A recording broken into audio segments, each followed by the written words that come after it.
Hi, hope you're well. Just a quick video before Rosh Hashanah. There's been a bunch of research published over the last couple of years linking psychology or personality traits to genetics and trying to show how the way we behave can be linked to specific genes. Now, on the one hand, whilst I find this really interesting and really exciting, I think there are a couple of potential pitfalls that we need to be aware of. And I'm not saying they'll necessarily come about, but they're things that we need to keep in mind when appraising these developments. Firstly, I'll get the nasty stuff out of the way first. We need to learn the lessons from sort of 19th century, early 20th century genetics and the way it was linked with the eugenics movement. And we have to be careful and aware of that. I'm not saying necessarily it will come about, like I'm going to repeat that and emphasize that, but it's an easy slippery slope to go down, and we just need to keep our eyes open on that.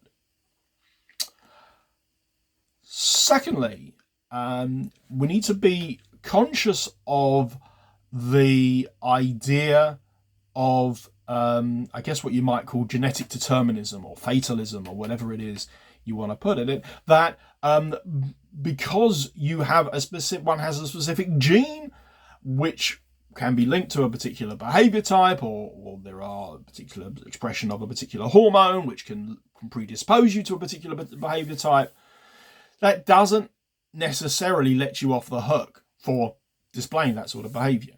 In Judaism, we believe the exact opposite.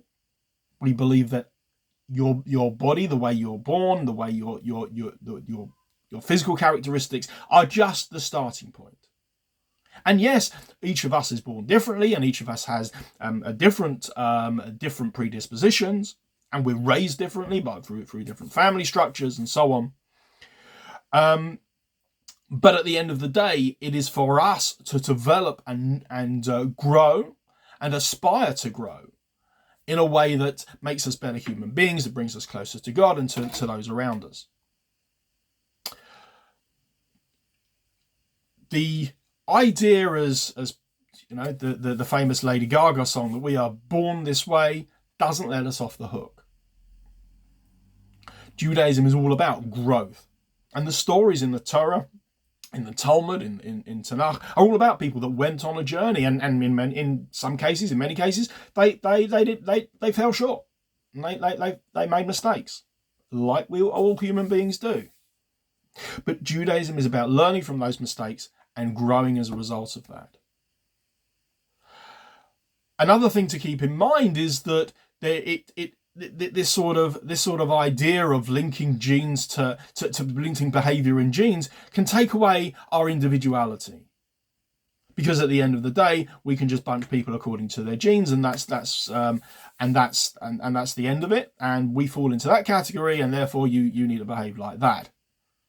Again, be careful about where that sort of mentality, that sort of mindset can lead you. But we are individuals. As we say in this week's Torah reading, in this week's Sedra, Atem Nitzavim Hayom, you are standing here today.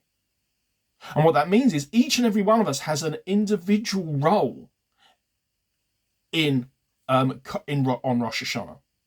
And on Rosh Hashanah, we coronate God as King over the universe. So in other words, each and every one of us has a part to play in that coronation, in the metaphorical putting crown on God's head, if you like. And so anything that sort of gives us a sense of, well, I'm just like anyone else, can water down, can dilute that sort of mindset. I wish you and your families L'Shana Tova, a happy, but above all else, a healthy New Year and a year ahead. Thanks for watching.